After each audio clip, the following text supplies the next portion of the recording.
once again, it's time to walk down Baker Street with its swirling fog, its passing hansom cabs, and bustling London life. Hello, this is Ben Wright, welcoming you to two more new adventures of Sherlock Holmes, starring Basil Rathbone and Nigel Bruce. At the end of each broadcast, the announcer says, tonight's episode was written by Dennis Green and Anthony Boucher. Both men, although they are no longer with us, were married. Dennis Green's widow, Mary Green, lives in New York and is still active in theater and dance. And Phyllis White, Anthony Boucher's widow, lives in San Francisco and makes numerous guest appearances at Mystery Club gatherings and at the meetings of the Baker Street Irregulars. Well, tonight it is my pleasure to present Phyllis White, who will tell you a little about what her husband and Dennis Green did for the Sherlock Holmes radio series. Phyllis? I've been asked to give an account how it happened that my husband got involved with the Sherlock Holmes show. The way his career developed was not according to any underlying plan.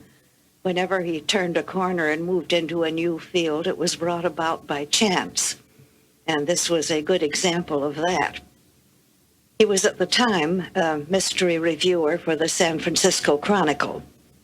Well, this time he went over to the book department office, got his books in his mail, and found among the mail an invitation to a cocktail party.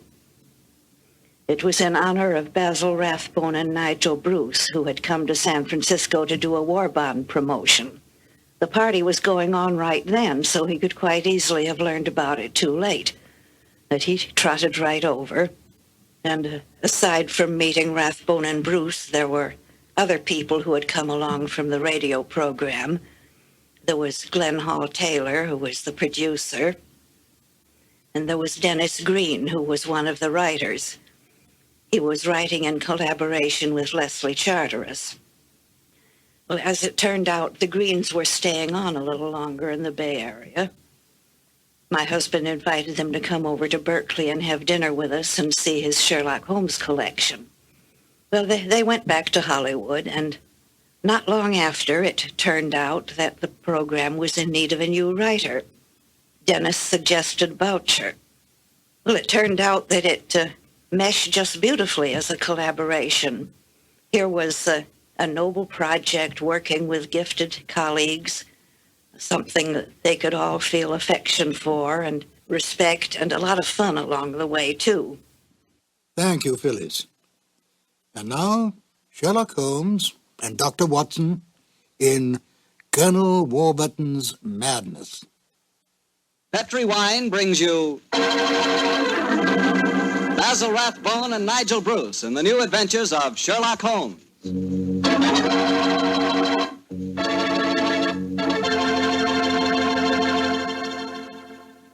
The Petri family, the family that took time to bring you good wine, invites you to listen to Dr. Watson as he tells us about another exciting adventure he shared with his old friend, that master detective, Sherlock Holmes. And you know what I wish I could share with you sometime? A bottle of Petri California sherry. Have you ever tasted Petri sherry? It's just perfect before dinner. Why, that Petri sherry can change the usual before-dinner lull into a special event, and that's a fact. Just look at the clear color of Petri sherry. It's a deep, rich amber, clear and cheerful-looking. And wait till you taste it. That's when you find out for sure just how good a wine can be. That's when you find out just what I mean when I say that the flavor of Petri sherry comes right from the heart of the grape. Try Petri sherry by itself, or with hors d'oeuvres or canopies or whatever you call those little cocktail sandwiches, and say, if you like your sherry dry, well then Petri California Pale Dry Sherry is the sherry for you. Just be sure the label says Petri, the proudest name in the history of American wines.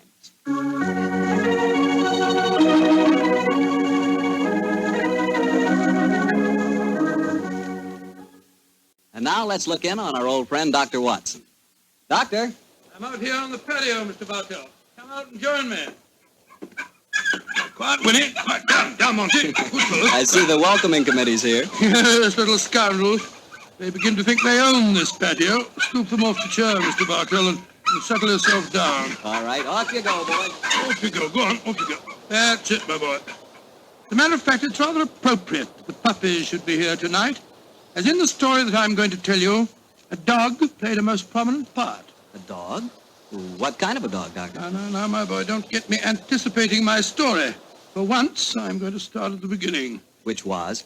On a summer morning in 1890, not long after my marriage, I'd gone back to my private practice, you know, and Sherlock Holmes was living alone in our old Baker Street rooms. Well, you still saw him, I suppose. Indeed I did, Mr. Bartell. In fact, occasionally I even persuaded him to forego his bohemian habits so far as to visit my wife and me. But to get back to my story, I'd been exceptionally busy that summer, in consequence was feeling rather, shall we say, nervy and run down. So much so that Mary, Mrs. Watson, persuaded me to take a fortnight's holiday. We went down to the charming little village of Taplow on the lower reaches of the River Thames. But, as so often happens, the best laid schemes of mice and men gang after glade. I guess the holiday backfired on you, Doctor, and you found yourself involved in a mystery.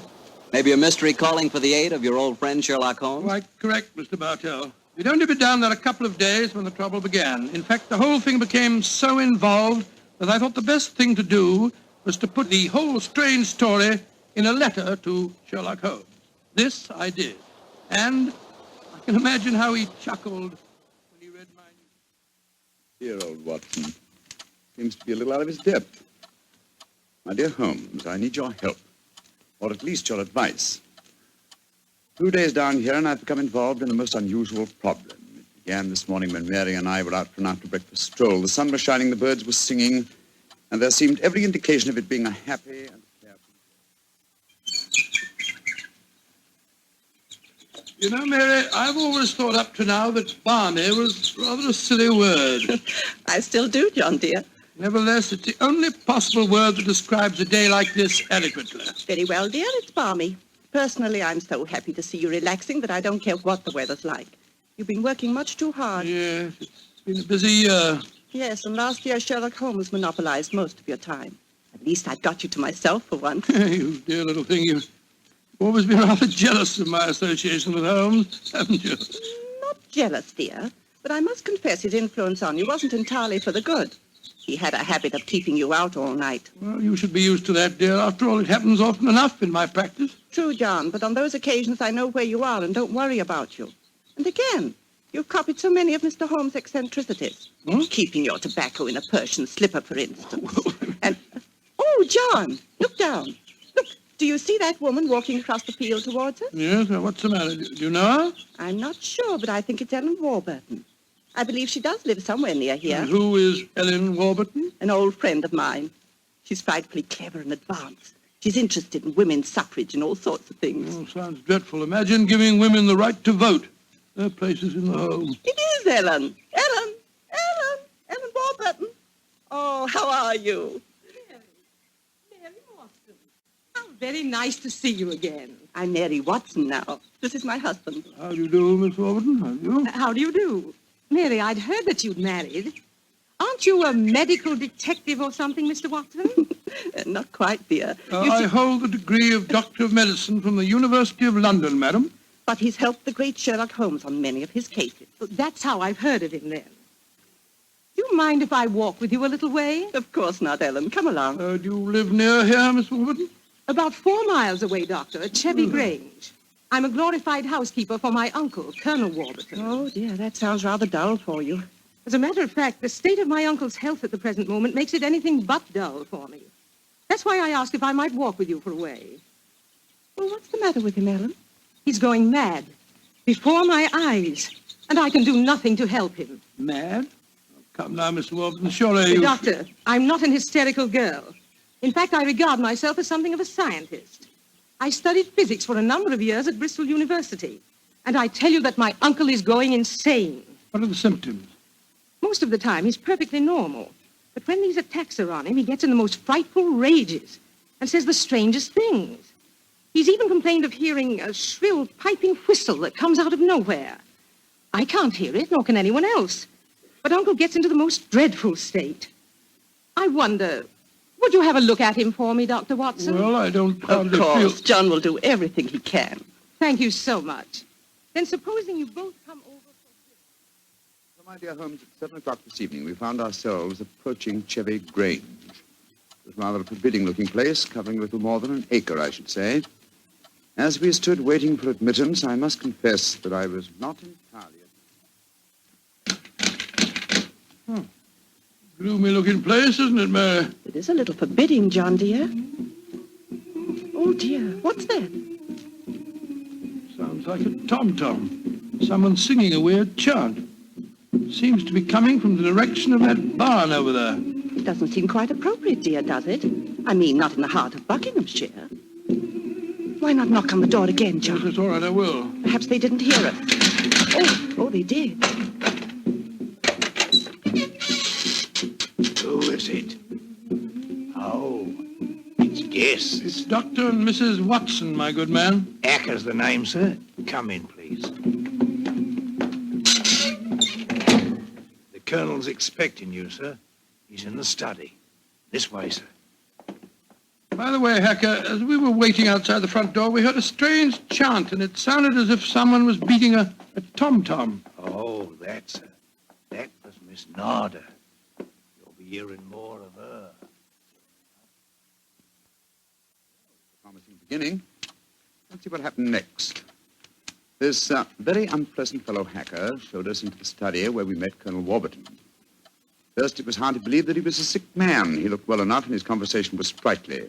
Spent most of his army life in Africa as military governor in a Zulu district.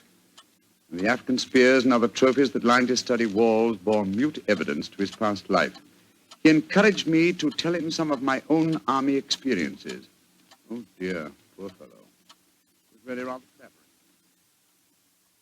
There I was, Colonel Warburton, on the howdah of this wretched elephant. The river was a raging torrent, and I couldn't get the confounded animal to budge. Well, I'm a pretty strong swimmer, you know. Won several cups of swimming, as a matter of fact. Of course, I was a much younger man then. and John, dear. Yes, ma'am? You interrupted Colonel Warburton's story, Oh, dear. sorry. I thought this little incident would be interesting. Do go on, Colonel. Yes, Your please story don't. was All so right, interesting. all right. You were telling us that you were intercepted by an African drum code message. Oh, yes. Well, I don't want to sound conceited, but I doubt if there was another Englishman in the world who could have told you what those particular drum beats meant. Oh, I don't doubt that, Colonel Warburton. Well, I'd spent a good number of years studying the native customs. I spotted the code right away. It meant that an uprising was planned to start throughout the whole province at noon the next day. Of course, there it is again. The devilish whistle. Can you hear it, Dr. Watson? Mrs. Watson? I can hear nothing, sir. Nor can I. Of course not. No one can hear it but me. Now, Colonel Warburton, don't get so excited, It's sir. black magic, that's what it is. Oh, really, sir, black You magic. must realize that the powers of jungle witchcraft are completely unknown in this country, Dr. Watson. But I know of them, and I can think of many people who might wish to employ them against me. Come in. Oh, it's you, Nada. Great Scott, she's... She's very beautiful. Nada, I want you to meet some friends of Ellen's, Dr. and Mrs. Watson. I am very pleased to meet both of you. How do you do? How do you do, Miss Nada? Nada's father was a Chagajula, one of the greatest Zulu chieftains I ever had the privilege of knowing. He did me the rare honor to swear blood brotherhood. So when the missionary sent Nada to England to complete her education, I insisted that she spend her first few months here under my wing. Listen. What is it, Colonel? That whistle again. For heaven's sake, say that you heard it this time. Please say that you did. I didn't hear a thing, sir. Well, I did, and I know where that sound came from. Now, put down that spear at once, will you, Colonel The Warburton? devils are trying to kill me. I'll kill them first. No, don't throw it, sir, don't throw it. Someone's opening the door. Uncle! It's Ellen. Great Scott, the spear missed her by an inch. Uncle, what is it? Whistle. I heard it again, Ellen. And I'm going to find where it came from. Poor Uncle. Of course, you heard no sound. Nothing, Ellen. What can we do to help him, Dr. Watson? Well, it's hard to say, Miss Warden. I'm not sure that medical help's what she needs. He seems perfectly sane and lucid except for these strange outbursts. But we must do something. Propose to, madam. As soon as I get back to the inn, I think I'll write to my old friend Sherlock Holmes and ask his advice. There's the problem. I can't feel that the man should be committed to an asylum, and yet obviously when these attacks are on him, he's as mad as a hatter. Well, fascinating problem, and one that calls for speedy action. I think a telegram to my friend Watson might help to clarify some aspects of the case. Yes. Let's see. Dr. John H. Watson, Red Lion Inn, Taplow, Bucks. I suggest that you ascertain one important fact. Does the Warburton household have a dog? Telegraph reply, Holmes. Upon my soul, Mary, that's a cryptic answer to my letter. Yes, dear, it is. I'm afraid Ellen will be disappointed. He's coming over to join us for lunch to see if you have any news. What on earth can dogs have to do with the case? I can't possibly... Here's Helen now. Good morning, Ellen. Hello, Mary. Good morning, Doctor. Good morning, good morning. I suppose it's too early to have received any reply from Mr. Holmes. Well, as a matter of fact, I just got this telegram from him. You can read it if you like. I can't see it makes much sense, that's all. But that's extraordinary. I did have a little dog. He was killed a week ago. But it didn't occur to me to tell you about it yesterday. Well, that's amazing. How could Mr. Holmes have known about it? There's very little that Holmes doesn't know, my dear. How was your dog killed, Miss Warburton? I found him in the grounds with his head smashed in by a stone. Oh, how dreadful. Who do you think did it? It might have been a poacher. And then again, it might have been... Your uncle? It's possible. When he's in those rages, I don't think he knows what he's doing. That's very important. I think I shall go and send Holmes a telegram at once. Don't wait lunch for me.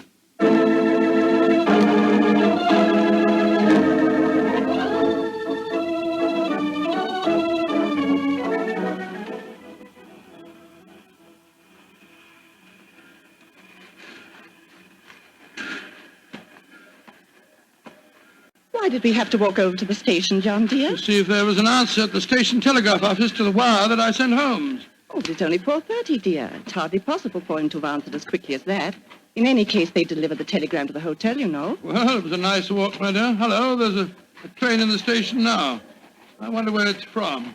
Why don't you ask that porter, dear? It's not a bad idea. Porter, what train is this? Oh, it's the London train, sir. Right on time.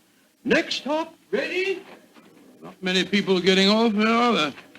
Great Scott!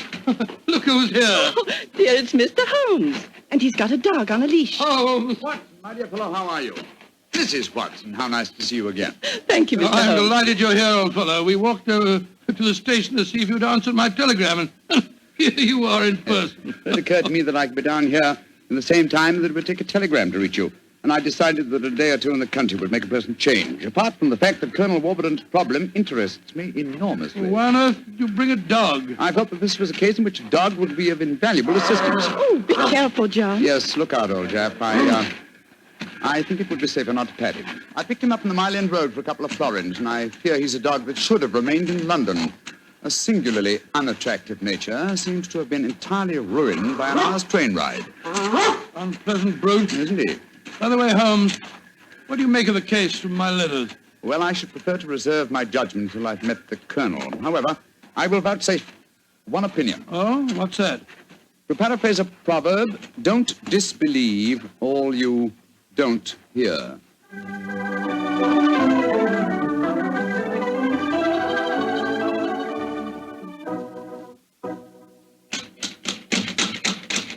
I can't think why someone doesn't answer. They can't all be out. Well, while we're waiting, I think I'll tie the dog up to this tree here. I don't want my arrival to cause too much commotion. Quiet! Quiet! Don't you think perhaps we could try the door, John? Yes, certainly. Good idea. Hello? It's unlocked. Then let's go in, old fellow. Let's go in. Colonel Warburton? Colonel Warburton? Ellen? Ellen? What was the name of that butler fella? Hacker. Yes, of course, that's it, Hacker. Hacker! Hacker! We appear to be in an empty house. The dog! Oh, fool that I am. I shouldn't have left him here. Come on.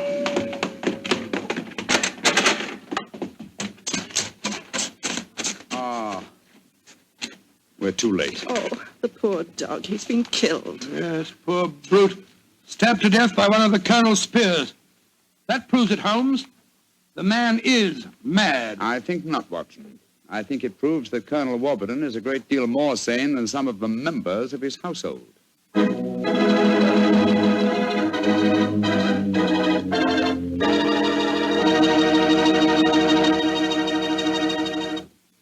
You'll hear the rest of Dr. Watson's story in just a few seconds. Time for me to remind you that there's one secret every smart woman knows. Simply, good wine makes good food taste better. And by good wine, naturally, I mean Petri wine. Try a Petri wine with your dinner. If you want a wonderful red wine, try Petri California Burgundy. If you want a perfect white wine, try Petri California Sauterne. In fact, try them both. You'll agree, I'm sure, that next to your good cooking, nothing can do more for a meal than a glass of good wine. A glass of Petri wine.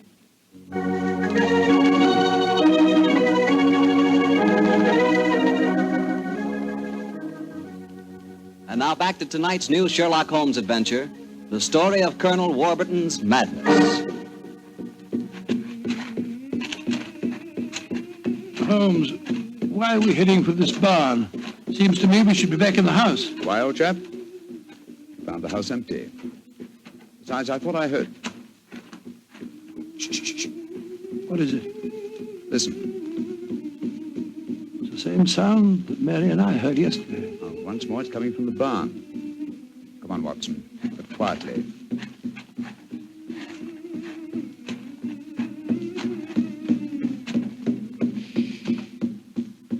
We can see through this window here. It's that Zulu girl, Nada. She's beating a drum and chanting. Who's the man with her? It's Colonel Warburton. No, it isn't.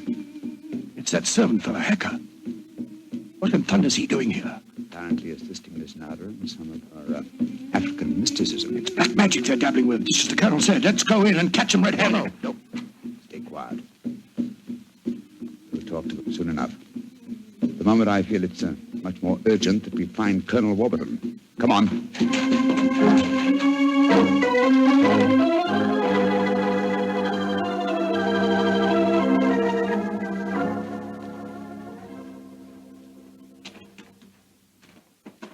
There's the Colonel pacing up and down in front of the house with Mary and his niece, Miss Warburton.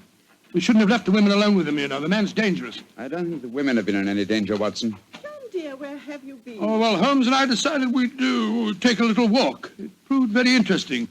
Miss Warburton, this is Mr. Sherlock Holmes. How do you do, Mr. Holmes? I'm so glad you're How do you here. do, Miss Warburton? And this is Colonel Warburton, Mr. Sherlock Holmes, eh?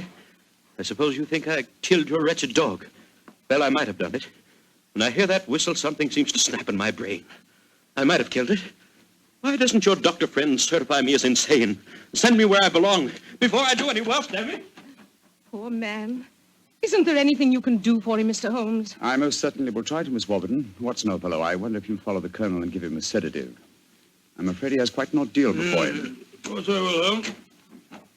Miss Warburton, where were you when my dog was killed? Down in the greenhouse. As soon as I heard the poor animal yelping, I ran up to the house. I see.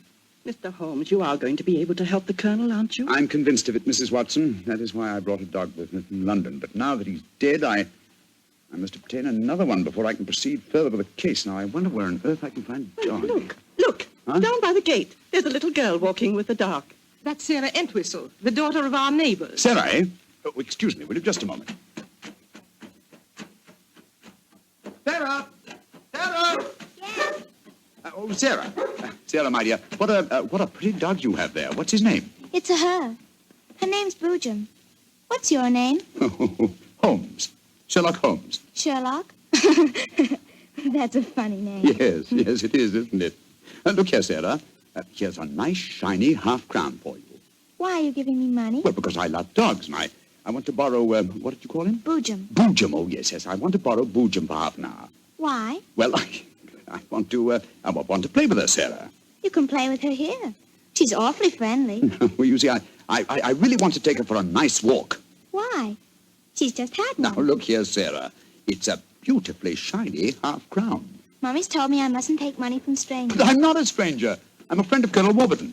Having trouble, Mr. Holmes? Yes, I am, Mrs. Watson. You see, I want to give Sarah half a crown for borrowing Boojum for a short while, but she doesn't want to do it. Sarah, does Boojum like bones? Oh, yes. Loves them. We've got a lot of bones up at the house we'd like to give her. Have they got plenty of meat on them? Plenty. She can have a wonderful feast, and then we'll bring her back in half an hour. All right. Go on, Boojum. Now promise you'll bring her back in half Oh, an we hour. promise. Yes, Sarah. And Sarah, what about the half-crown? Well, I'll take it home and ask Mummy if I may keep it. Good. Goodbye. Goodbye. And take care of Boojum. Oh, she's a sweet little girl. Mr. Holmes, you're not going to expose Boojum to any danger, are you? None, Mrs. Watson, otherwise I shouldn't have borrowed her. I'm convinced that Boojum will give us the clue to what appears to be Colonel Warburton's madness.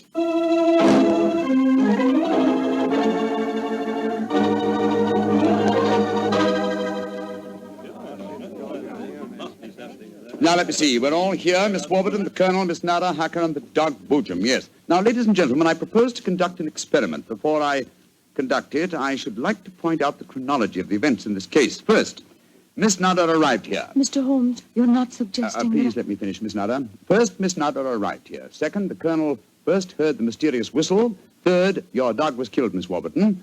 Fourth, the whistling set in dead earnest. The Colonel Warburton and Miss Warburton. Doesn't that pattern suggest anything to you?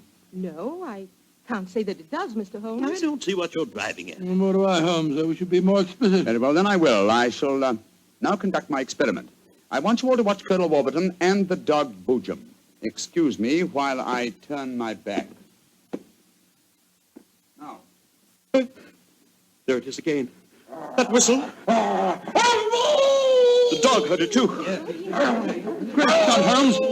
What does it mean? It means that this wooden whistle in my hand is the answer to the mystery. The sound made by this cunningly designed instrument is above the normal range of pitch. You see, the Colonel has hypersensitive ears. So the dog heard it. Perhaps I should have said the normal human range of pitch. Then do you suppose someone has deliberately been trying to drive the Colonel mad? Of course, Mayor. That's why the dogs were murdered. Whoever it was knew that a dog would give the game away. And it's not hard to guess who that someone is.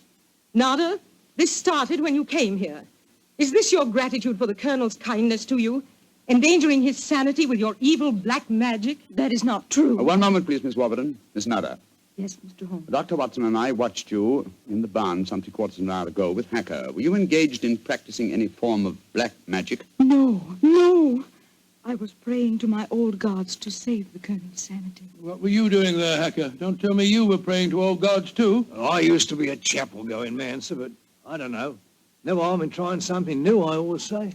In any case, why should Miss Nada wish to persecute the Colonel? It might be for some tribal revenge. Oh, but that's ridiculous, Ellen. Her father and I were sworn blood brothers. Exactly, sir. No, it should be obvious. Who had a motive for making the Colonel appear mad? His niece and heiress. What do you mean? She has studied physics, you will remember, and so could know about supersonic research. Possibly she was afraid the Colonel might leave his estate to Miss Nada, and so wished him to appear insane and thereby invalidate a new will. What? In any case, I found this whistle in a drawer in your room, Miss Warburton. Ellen, how could you? I did it for your sake, to save you from Nada. She's just an adventuress, only you won't see it. Colonel Warburton, what action do you wish me to take regarding your niece, Miss Warburton? My niece? I have no niece, Mr. Holmes. Come, Nada, my dear.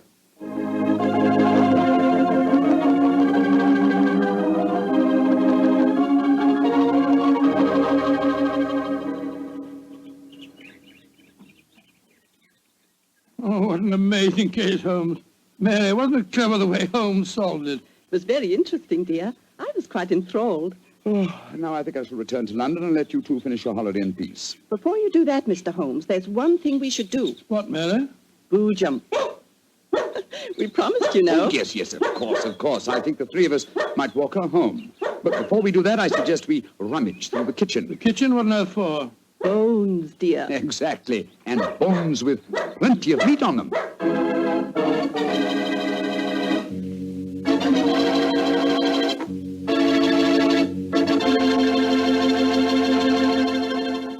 Say, Doctor, that was a swell story.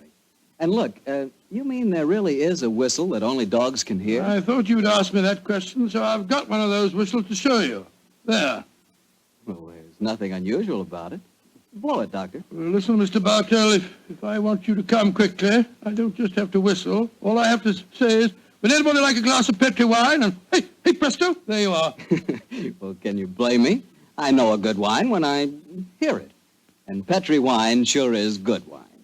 It ought to be. The Petri family's been making wine for generations.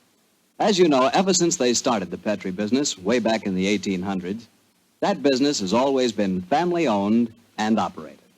So just think of all the experience the Petrie family's gained. They've been able to hand on down from father to son, all they've ever learned about the art of turning luscious California grapes into fragrant, delicious wine. So whenever you're choosing a wine to serve before dinner, with dinner, or at any time, you can't go wrong with a Petrie wine, because Petrie took time to bring you good wine.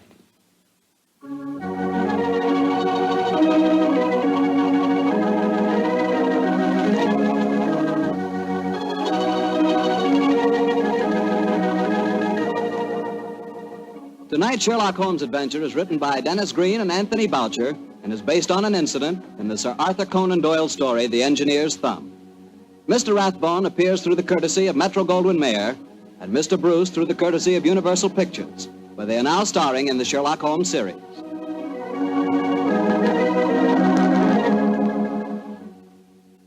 The Petrie Wine Company of San Francisco, California, invites you to tune in again next week, same time, same station. Oh, the Petrie family took the time to bring you such good wine. So when you eat and when you cook, remember Petrie wine. To make good food taste better, remember... Petrie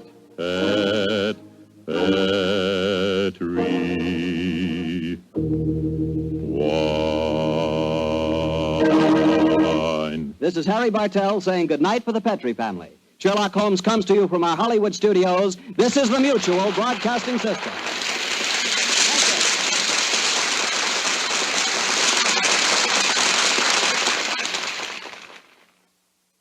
I remember one instance when the culprit was not Willie. It was really Dennis's fault. He'd been naughty about putting an in-joke in the script. Holmes and Watson had to meet someone at a hotel, and he gave the hotel a name which was recognized by all the former denizens of London as that of a house of ill repute. Well, there were various comments about that, and Edna said, "Oh, but it's a very high-class one." Order was restored, and the rehearsal continued. They read on. Holmes and Watson were making their way through the fog to this rendezvous, until Watson exclaimed, "There it is now. I see the red light." Edna used to permit a certain amount of this, but she would clamp down firmly because it was a tight schedule. This is Ben Wright. Phyllis White and I will return shortly with another new adventure of Sherlock Holmes.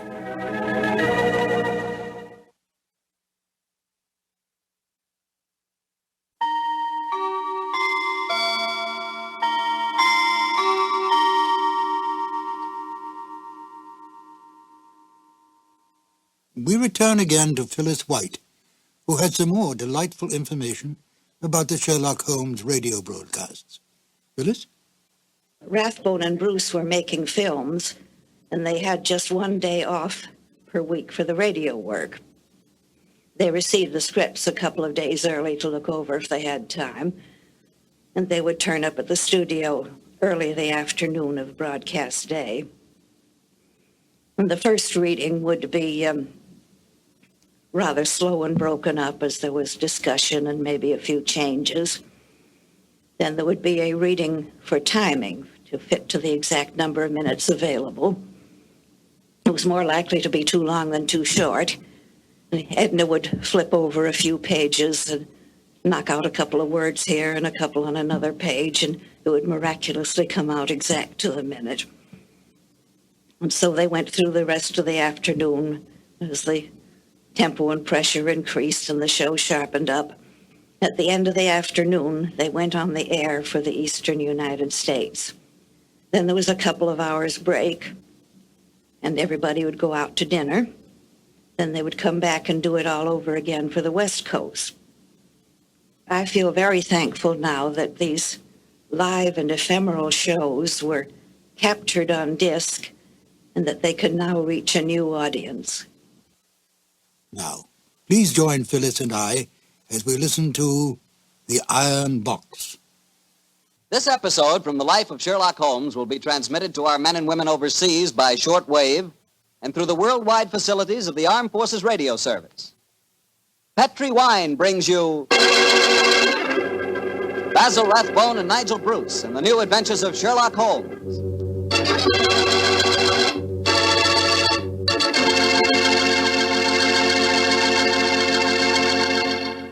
The Petri family, the family that took time to bring you good wine, invite you to listen to Dr. Watson tell us another exciting adventure he shared with his old friend, that master detective, Sherlock Holmes.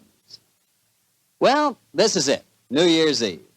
And I wish you could be here with us this evening so we could toast each other with a glass of Petri California port. As you know, port wine has long been a favorite wine for celebrating a happy occasion. That's because port is a wine rich in tradition. And you couldn't ask for a more delicious port than Petri port. Petri port is a deep, glowing red color, beautiful to look at and wonderful to taste, with a hearty, full flavor that's right from the heart of the grape. And when you serve Petri port to your friends tonight or any time, remember you can serve it proudly because the name Petri is the proudest name in the history of American wine.